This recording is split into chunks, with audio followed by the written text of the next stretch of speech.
Я приветствую вас, дорогие друзья, уважаемые гости и подписчики моего канала. Юрий Фельштинский, известный российский, советский, американский историк, со мной на связи прямо сейчас. Юрий Георгиевич, здравствуйте.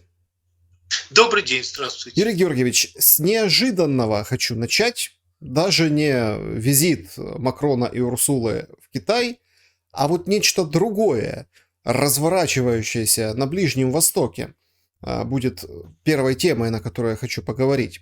Ливан, Израиль, обоюдные атаки, ракетные атаки Ливана по Израилю, израильские истребители над Ливаном. Начинается война, и некоторые аналитики думают, что она будет большой и такой, яркой вспышкой на глобусе. Соответственно, тема Украины отойдет на второй план. Как вам такие прогнозы и как вы видите то, что начинается на Ближнем Востоке? В принципе, какое-то время назад мы заметили российскую активность в отношении Ирана, попытку России заключить какие-то союзнические соглашения, за которыми, вроде бы стояло, по крайней мере, желание России получить, допустим, иранские дроны. Одновременно шла речь о поставках иранских стратегических ракет, хотя, откровенно говоря, у России вообще-то своих стратегических ракет, по-моему, достаточно. У меня в этот момент появились опасения, и я думаю, что они не безосновательные, что в обмен за эту помощь Иран попробует получить от России какие-то, недостающие, не знаю, компоненты на уровне советов, а может быть на уровне реальных компонентов для завершения своей программы по созданию ядерного оружия. Понятно, что это представляло бы серьезную угрозу для Ближнего Востока и для Соединенных Штатов, поскольку у иранского руководства, к сожалению, есть политическая установка на уничтожение Израиля, и, соответственно, у Ирана есть два стратегических врага: Иран и Саудовская Аравия, и Израиль, и Саудовская Аравия, и, соответственно, оба этих государства являются стратегическими партнерами Соединенных Штатов. Некоторое время назад Иран, как, по крайней мере, было объявлено, предпринял попытку налаживания дружеских отношений или дипломатических отношений между Ираном и Саудовской Аравией, и вроде бы говорилось, что это китайскому руководству удалось. Я немножко скептически отношусь к возможностям коммунистического, атеистического правительства Китая урегулировать многовековой спор двух религиозных государств, Ирана и Саудовской Аравии. Может быть, все бывает.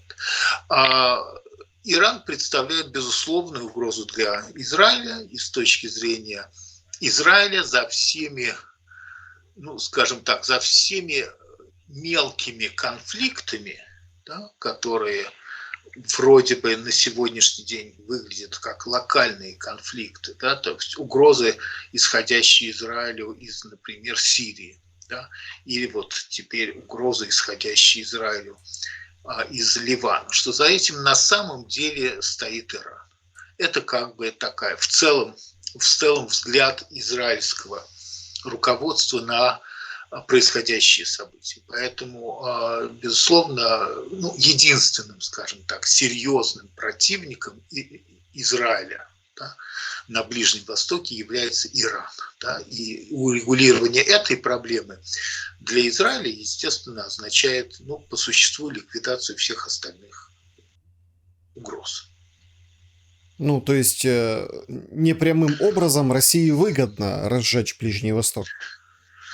Россия, к сожалению, после 24 февраля 2022 года, когда стала понятно, что ей не следует ожидать быстрых победоносных успехов российской армии на украинском фронте, и нужно пытаться решать эту проблему как многоступенчатую, как сложную, то может оказаться, что Россия и как один из вариантов шантажа Запада, да, и как обычно, да, потому что после шантажа идет следующая ступень, и для того, чтобы попробовать дестабилизировать ситуацию, Россия могла принять решение о том, что она будет дестабилизировать ситуацию на Ближнем Востоке.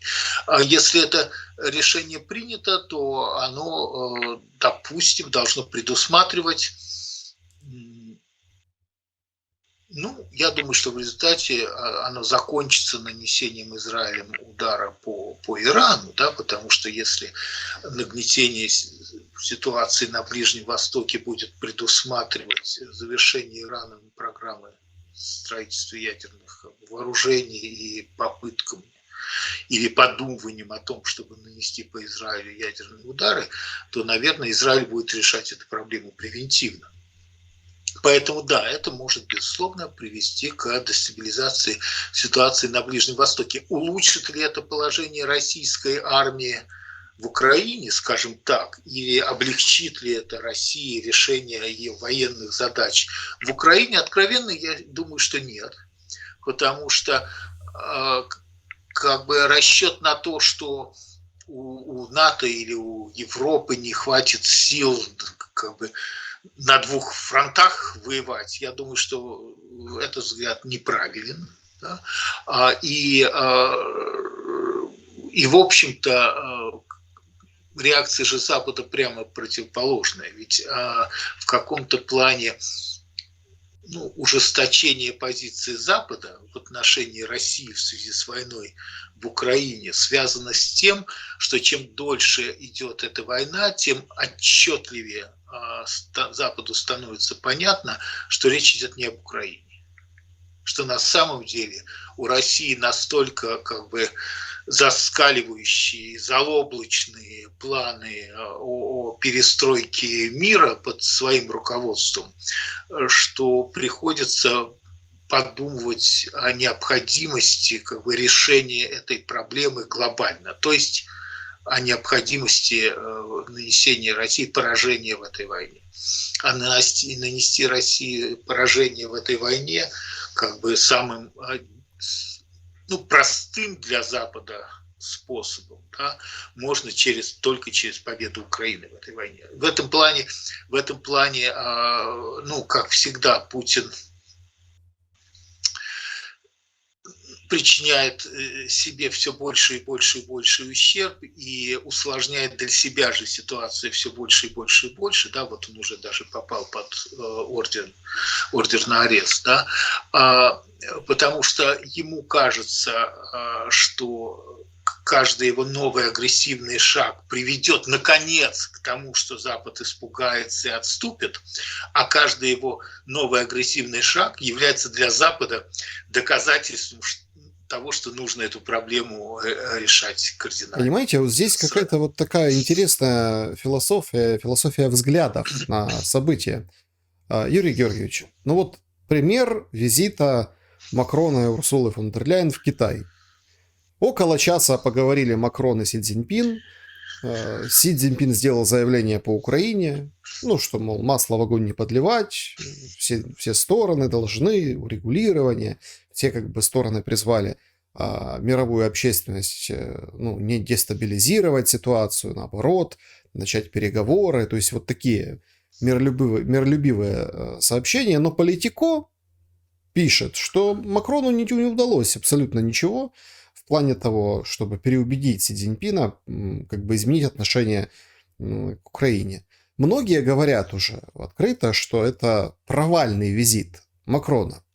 Исходя из того, что дома у Макрона ой как горячо, и там протесты захватили Париж, полиция уже применяет резиновые дубинки, а Макрон на выезде. Его там сожгли кафе, в котором он праздновал в Париже свою победу на выборах. То есть достаточно серьезный уровень эскалации. Это выглядит еще более удручающе. Как вы оцениваете вот этот визит и вот эту риторику? Ну, такое ощущение, что вполне вероятно, что, возможно, есть определенные там профиты, бенефиты. Понятно, что есть вопрос валюты, евро, экономики. Бизнес повез туда Макрон. Но в целом, судя по заявлениям, просто Китай и европейцы, они вот немного о разном говорят. Вам не кажется? Конечно, они говорят о разном, а, потому что на самом деле Макрон хотел бы остановить эту войну любой ценой, что подразумевает за счет Украины. Да? А Китаю на самом деле, ну, откровенно говоря, я думаю, нужно, чтобы эта война продолжалась как можно дольше. Но вот именно в таком формате, в котором она сейчас. Я ни в коем случае не хочу сказать, что Китай заинтересован в расширении этого конфликта за пределы российско-белорусско-украинского. Ни в коем случае, потому что это уже наносит ущерб бизнесу. А в том формате, в котором эта война идет сейчас, эта война ослабляет Россию, что Китаю, безусловно, очень и очень-очень выгодно. Да? Поэтому Макрон, к сожалению, сел второй раз на своего того же коня. Да? И это, наверное, то, что он привез в Китай, что нужно прекратить эту войну через компромисс. Да? И, в общем-то, это то же самое, что формально говоря предлагает Китай, да, сесть за стол переговоров. Здесь есть некая проблема. Проблема номер один – садиться за стол переговоров с государством, которое против тебя воюет и которое оккупировало часть твоей территории, бессмыслица. Да? Поэтому за стол переговоров по теории, да, мы про теорию говорим, можно садиться только тогда, когда военные действия прекращены и выведены войска с оккупированных территорий. Да, потому что садиться за стол переговоров, когда эти войска не выведены с оккупированных территорий, это признание поражения. То есть это как бы исходное условие, да, одно уже как бы принято, да, что мы признаем, что вот эти территории оккупированы, и все равно садимся с вами за стол переговоров. Поэтому на таких условиях за стол переговоров с Путиным никто не сядет. Оставим в стороне пункт о том, что он под ордером на арест, и с ним вообще переговоры вести никто не будет. Поэтому Китай на самом деле себя ведет достаточно провокационно. Да? Китай мог остановить эту войну в 24 часа в любой момент, начиная с 24 февраля. Просто шепнув Путину на ушко, даже публично не надо было говорить это, что в этой войне Китай будет поддерживать Украину. Все, вот в этот момент война бы закончилась. Китай этого не сделал. Китай до сих пор войну ни разу не назвал войной. Формулировка, которая используется китайским руководством – украинский кризис. А Китай ни разу не призвал Россию вывести войска с оккупированных территорий, а Китай ни разу не сказал, что международные принятые границы, да, как вот сказано, значит, хотели бы заключение мира там, в международных принятых границах, ни разу не сказал, что это там границы 91 года или границы 2013 года.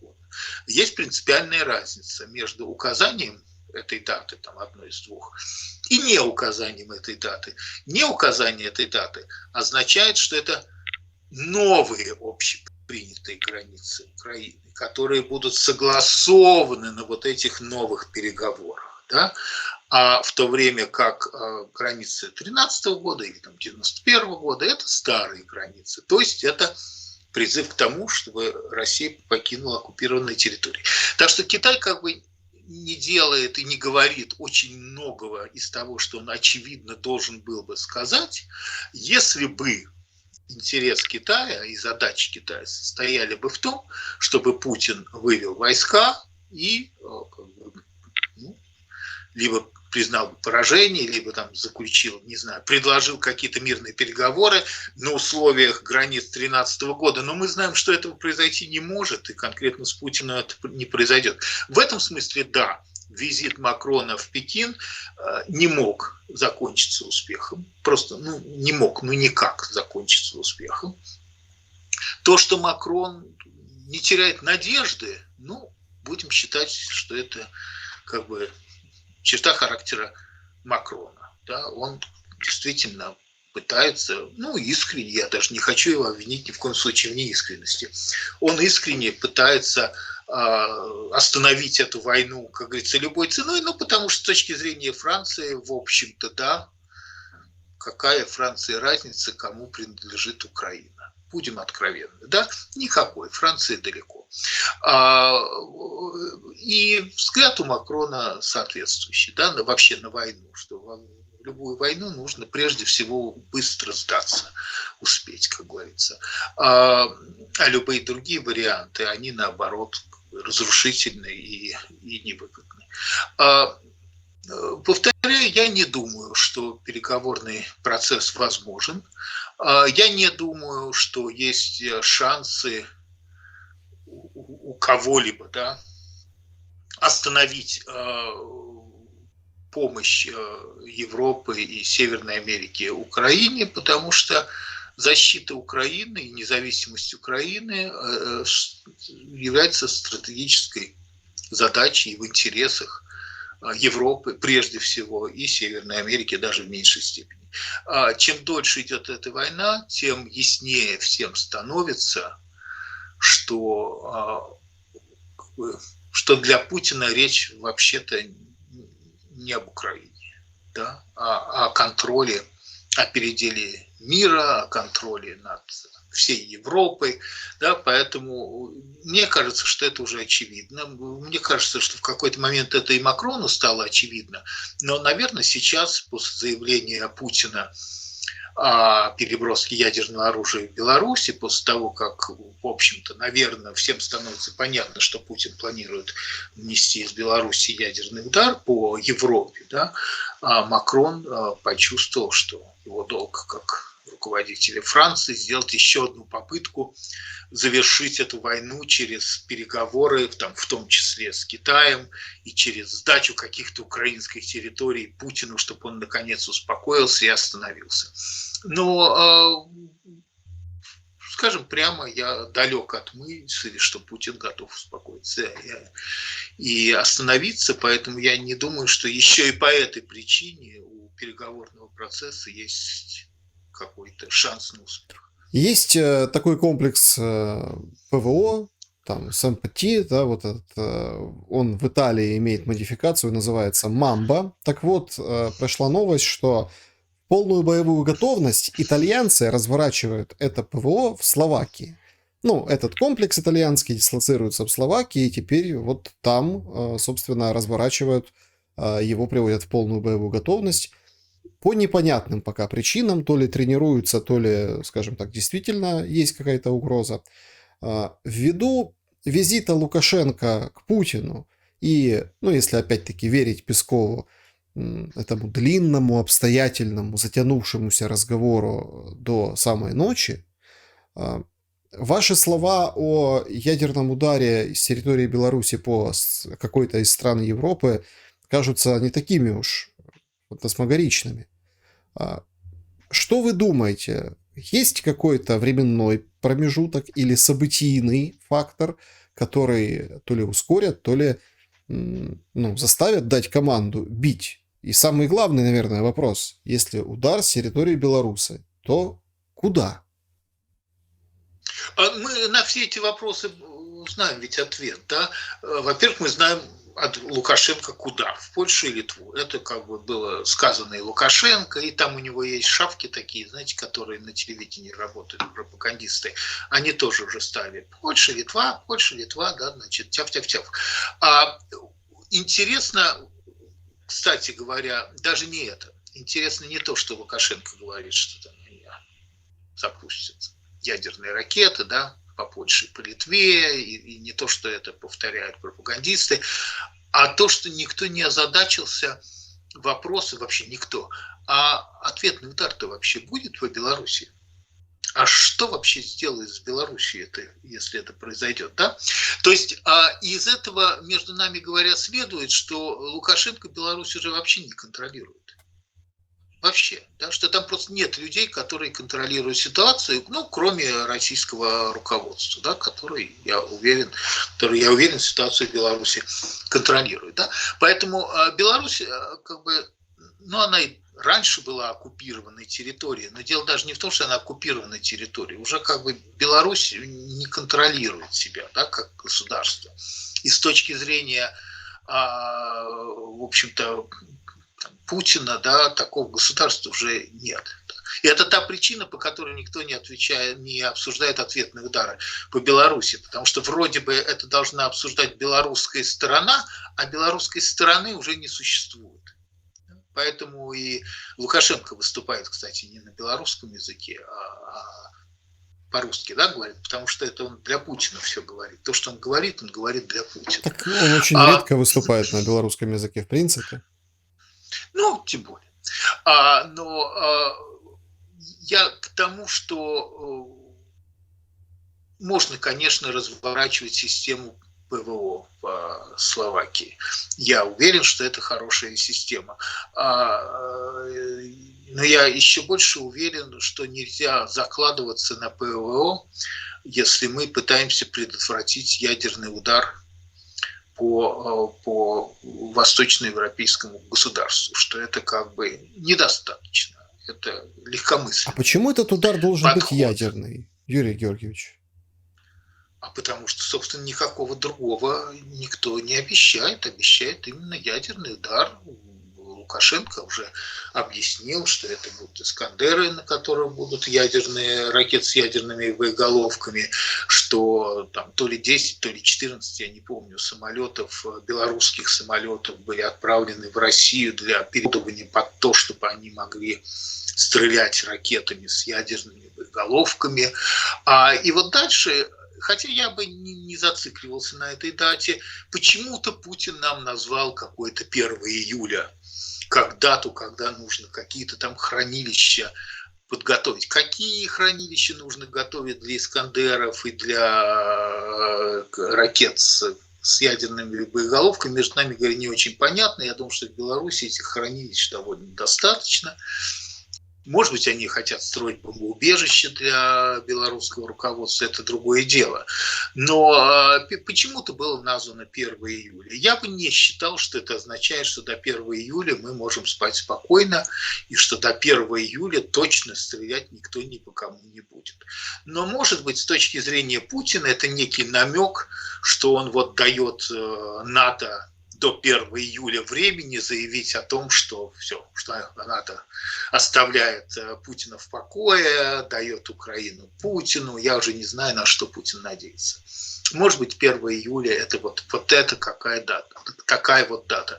Я бы, повторяю, не ориентировался бы на эту дату, тем более, что Путин мошенник и обманщик. Ядерное оружие, если мы говорим об «Искандерах» и о ракетах, устанавливаемых на самолетах, может нанести удар, через несколько часов после того, как оно будет переброшено в Беларусь. Да? Поэтому с точки зрения времени я считал бы, что его очень мало. Я хоть и там сказал в каком-то интервью, что время есть до сентября, но это я как бы считаю максимум. И сентябрь я назвал исключительно из исторических аналогий, да, как-то сентябрь. Часто у нас август-сентябрь, да, являются месяцами, когда начинались военные действия в Европе, активные. То есть я ни в коем случае не призываю ждать до сентября, я ни в коем случае не призываю ждать до 1 июля. Я призываю решать эту проблему превентивно и максимально быстро. И кстати говоря, да, раз уж тем более возникла еще и ядерная проблема, я, как и раньше, считаю, что отторжение Белоруссии от Путина, да, выведение Белоруссии из-под контроля Российской Федерации, это как бы самый бескровный и самый быстрый способ окончания российско-украинской войны, потому что после потери Белоруссии никаких военных перспектив даже в теории, повторяю, у Путина в Украине нет. Ну, смотрите, все идет по какому-то другому сценарию. Вот даже как-то становится уже закономерностью, раз в месяц русский добровольческий корпус пересекает границу в Брянской области. 2 марта мы помним там мальчика Федора, помним вот эти видео. Сегодня новая история. Видео выкладывает русский добровольческий корпус. То есть, ну там Минобороны России заявляет о 15-рых, 20-рых диверсантах, их там артиллерии накрыли, рассеяли, в общем, и с боем они ушли. Но возникает же вопрос, ну это ведь не делают там представители полка Калиновского по отношению к Беларуси с территории Украины, а делает РДК. Почему? Вот ровно это я и хотел сказать. Я бы считал, что у нас больше шансов не на свержение режима Путина или изменение режима Путина через, ну, я не знаю, через вхождение российских антипутинских группировок военных через Брянскую область, а через смещение Лукашенко и изменение режима в Беларуси, опираясь, опять же, на военные группировки Калиновского. Да, и я довольно давно уже призываю вообще-то украинское правительство создать на базе полка Калиновская белорусскую дивизию. И я не ожидаю, кстати говоря, серьезного сопротивления Белоруссии в случае вхождения коалиционных войск. Но понятно, что одной там бригады или дивизии Калиновского для этого не хватит. Да? Я даже не знаю, есть ли у ВСУ сейчас силы свободные, да, для того, чтобы решать белорусский вопрос. Но коалиционных войск хотя бы Польши, Литвы и Украины плюс войска Калиновского, безусловно, для этого хватит. Я уже не говорю о том, что если это будет открытое вмешательство НАТО, а я к этому призываю, потому что я считаю, что угроза, вот озвученная Лукашенко, угроза нанесения ядерного удара по Польше и Литве, это достаточный как бы повод для вхождения в Беларусь. Я просто считаю, что это абсолютно как бы очевидная истина, что это абсолютно необходимо сделать. И повторяю, я не ожидаю серьезных военных действий в Беларуси, потому что, как мы знаем, российские войска хоть там и сосредоточены, но мы же видим, как российские войска воюют. Поэтому я не думаю, что там у России могут быть какие-то военные победы на территории Беларуси. И совершенно не очевидно, что как бы белорусские вооруженные силы поддержат российских оккупантов, а не войска коалиции. Опять же, особенно если в первом эшелоне в авангарде будут идти группировки Калиновского. Поэтому, повторяю, если я как бы историк, я не военный эксперт, я достаточно нормально знаю историю Первой мировой войны, историю Второй мировой войны. Если кто-то передо мной расписанный план победы над Российской Федерацией какой-то другой и более очевидный, я с радостью с ним соглашусь.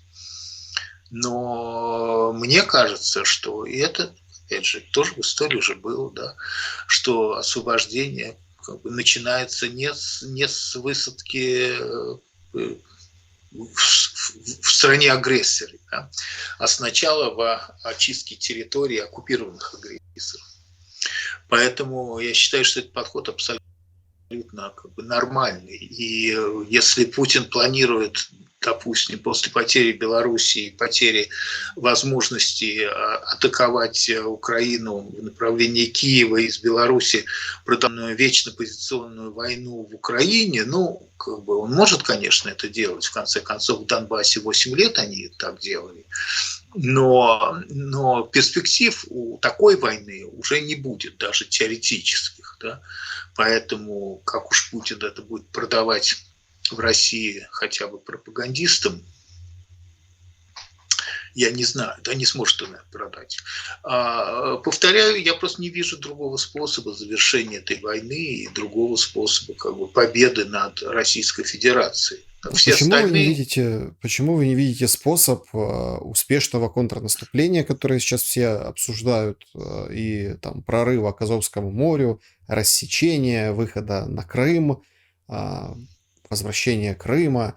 То есть вот эта ставка последнего, ну почему последнего? Потому что там финансовый год, силы, техника, кулак определенный копят вооруженные силы Украины, чтобы сделать это максимально ярко, быстро и, ну, соответственно, успешно.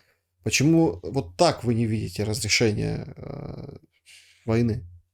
Ну, я не военный эксперт. Вот я это подчеркиваю, не знаю, двумя жирными черточками, да, поэтому я ни в коем случае не хочу выглядеть тут уверенно и считать, что я не могу ошибиться. Позиционная война, как мы знаем из опыта Первой мировой войны, не вела к прорыву.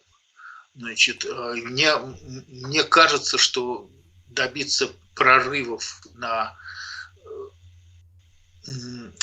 несколько сложнее, да, потому что у России серьезные людские ресурсы. Там, может быть, эти люди и воевать не умеют, и, может быть, их гибнет там в 5-7 раз больше, чем у украинцев, да, но ресурсы-то у России людские тоже в 5-7 раз больше. Поэтому мне кажется, что, я подчеркиваю, я не военный эксперт, но я бы скорее бы рассчитывал на своей, ну, такой, пытался бы взять в котел российские войска, а не выжимать их из Донбасса и из Крыма. Да? Вот как бы я вполне вижу ситуацию, когда отрезанный от снабжения Крым как бы просто сдается, потому что ему делать нечего. И, кстати говоря, и с Донбассом я такую ситуацию примерно вижу.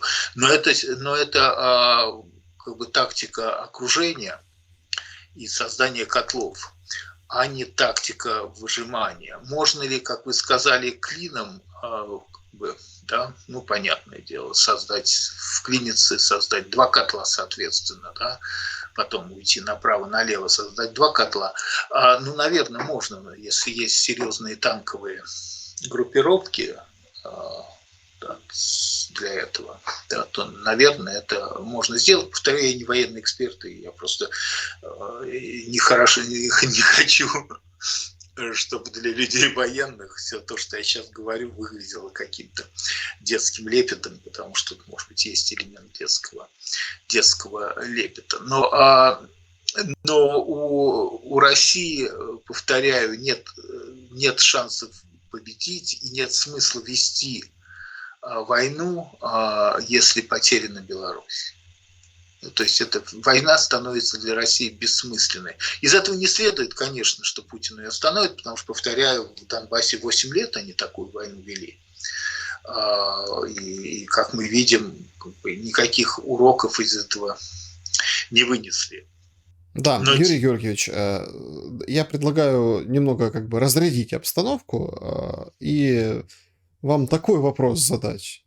Годовщина смерти Жириновского отметилась бурными заявлениями его однопартийцев из ЛДПР. Звучит идея создать нейросеть Жириновский, куда помещаются все его высказывания, там 18 тысяч каких-то высказываний, части интервью, там видеоконтент, любой контент. И эта нейросеть как бы вот призвана генерировать, исходя и опираясь на вот этот опыт заявлений, ну, какой-то новый контент, там, отвечать на вопросы, формировать позицию ушедшего Жириновского, вот как бы без Жириновского.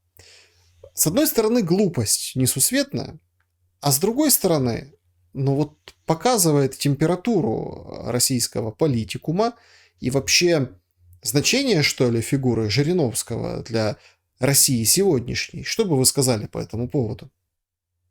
Ну, Жириновский был старым проектом КГБ, да, вот исходно. Соответственно, он был там политиком, завербованным госбезопасностью давным-давным-давно. И как агенту ГБ ему поручили в какой-то момент создать вот эту самую партию, да, либерально-демократическую, которая никогда не была ни либеральной, ни демократической. Да? Но чтобы отнять у либералов и у демократов как бы бренд, да, вот этот, создали партию Жириновского. Ну, он, безусловно, по-своему был очень талантливый человек, потому как политик он просуществовал довольно долго и умер своей смертью, поэтому не будем его лишать вот этих вот лавров, но использовался он как бы Кремлем и властью для генерирования шокирующих речей, шокирующих выступлений, шокирующего поведения, да, вот это он там мог в Думе таскать там женщину депутата за волосы, да, вот, да, и ничего не происходило, да, никаких как бы наказаний ему не следовало, да. То есть, с одной стороны, он был вот такой шут, а с другой стороны, на нем проверялся уровень терпимости всех окружающих. Сначала в России, а потом и за границей. Ведь это же Жириновский начал как бы первым, да, озвучивать еще в 2014 году ядерные угрозы против Европы, и там, в том числе против Польши. Да, это он объяснял, что мы вас там покроем радиоактивной пылью там, на 100 лет. Да. Поэтому его использовали как ну, для тестирования, да, как реагирует весь остальной мир на те или другие потенциально очень так опасные или непривычные заявления российского руководства. Потому что, с одной стороны, вроде бы он был частью российского руководства, а с другой стороны, он как бы был клоуном, про которого все знали, что он клоун. Ну, сейчас чуть-чуть, да, эту роль взял на себя Медведев, да, через твиттеры свои. Ну, я думаю, что проект по созданию там чего-то в памяти Жириновского, ну, это такой бизнес-проект для тех людей, которые его придумали, чтобы положить в свой карман какие-то деньги. Я им желаю в этом плане успеха. Но то, что это бессмыслица, это, я думаю, всем понятно. Юрий Георгиевич, у нас как бы по Крыму, да, если возвращаться к нему, разворачивается там определенная, ну, дискуссия, там, когда ВСУ подойдут к Крыму, начинать ли какие-то переговоры или нет. Начало этой дискуссии положило неосторожное, точнее, как нечеткое представителя Офиса Президента высказывание, но тем не менее. У меня вот какой вопрос по этому поводу. Смотрите, то есть если, ну как, Крым, да, военным путем, то пойдет ли все по сценарию Данилова, нашего секретаря Совбеза, когда там стеллу погибшим кораблям Севастополя нужно заменить на памятник, как бы русский военный корабль «Иди». В общем, когда сам Севастополь нужно переименовать, дать ему название «Объект номер 6», а потом вернуть там старое, какое-то татарское название, поселение, которое было рядом. Ну, там демонтаж Крымского моста, Керченского, ну, это уже как бы детали. Устроить репрессии, крымский СМЕРШ. Вот образ будущего, который формируют политики настоящего, как он с исторической точки зрения выглядит?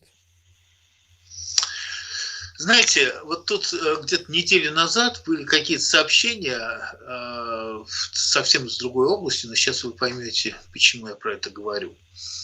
Мемориал там в очередной раз откуда-то выгнали, уже закрытый мемориал, у них там какой-то архив хранился в каком-то здании, и в одном здании им устроили пожары, сожгли этот архив.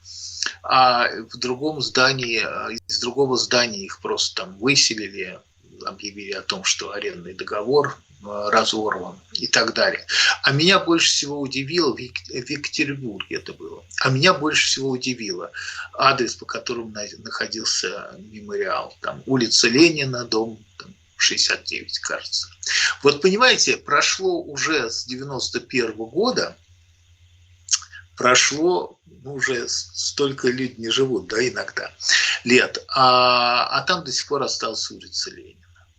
Понимаете? Это плохо? И это плохо, это даже неправильное слово. Это первопричина того, с чем мы столкнулись сначала в 2000 году, а потом в 2022 году. Понимаете? Это к Украине, кстати говоря, относилось, и, может быть, даже до сих пор относится в не меньшей степени, чем к России. Да?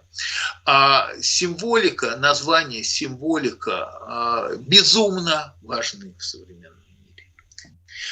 И не то, что я там призываю уничтожить там какую-нибудь стелу или переименовать города и улицы. Это, конечно, как бы нужно делать там, уже после победы, да? Но это нужно делать. И это абсолютно необходимо. Это абсолютно необходимо, да? Потому что вот даже Восточная Европа до сих пор за это платит. Да? Вот все эти пятые колонны путинские, собирающиеся вокруг памятников там, советским воинам, бла-бла-бла, да? Вот не было бы этого памятника, негде было бы им собираться. И это очевидная истина. И да, нужно переименовывать улицы. Но я там, не буду биться, я даже сходу и не знаю, когда там Севастополь стал Севастополем и как он назывался иначе до этого. Да? Но в принципе, да, переименование улиц, снесение памятников агрессорам абсолютно необходимая вещь. Другое дело, что будем откровенны, я там слышал, что там плиту Булгакова там сняли, да, с какого-то там здания, где Михаил Булгаков жил.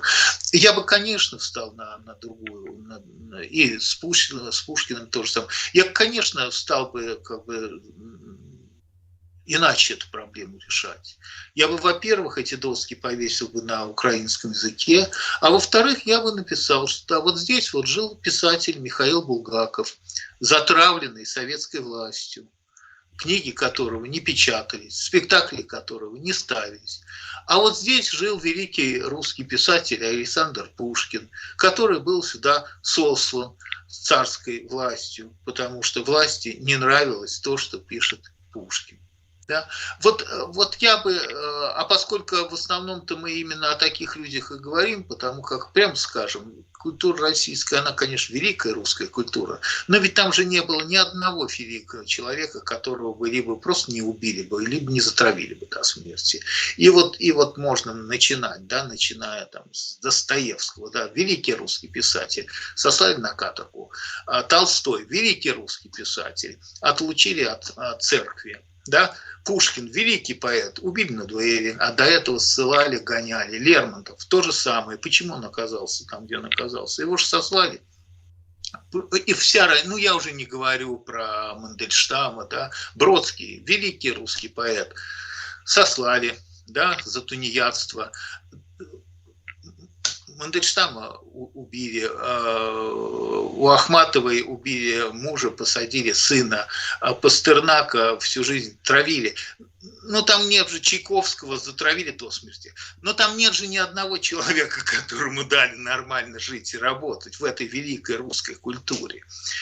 И, в общем-то, об этом можно повесить доски, да, и об этом же можно поставить памятники. Да? То есть совсем не обязательно сносить памятник Пушкину, надо просто акценты иначе расставить. Да, очень интересный подход. Ну, наверное, такой отрезвляющий. Тогда бы не ломались копья о том, что чем вам Пушкин не угодил. Да нет, всем угодил. Просто если меняются акценты времени, то давайте менять акценты, а не заниматься, вот, скажем так, всем происходящим. А как тогда в этом ключе выглядит судьба Лавры и Украинской православной церкви?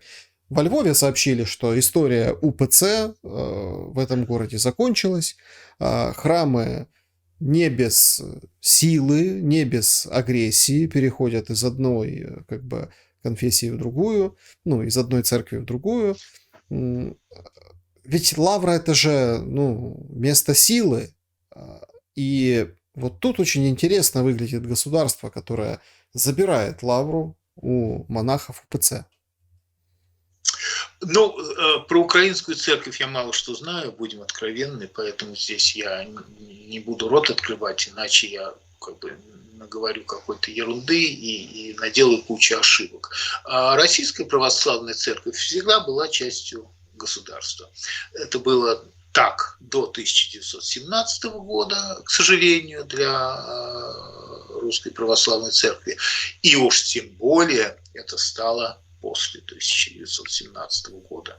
Именно так. А сейчас Российская Православная Церковь это как бы даже не орган государства, а это один из отделов госбезопасности, буквально. Да? То есть это один из инструментов карательной политики российской власти и агрессивной имперской политики российской власти. Да? Поэтому я уж не говорю о том, что высшая иерархия церковная, чаще всего это просто люди в погонах. Поэтому, конечно, сегодняшняя Российская Православная Церковь – это отдельный разговор, но, наверное, этот вопрос пусть уже решается в свободной России после того, как Россия, опять же, избавится от того режима, который там создан нынешним ФСБ. Да? Так что это тоже после победы. Но то, что Российская Православная Церковь стала частью вот этого вот государства, это, конечно, прискорбный факт. Юрий Георгиевич, я очень благодарен вам за ваше время и ваши мысли.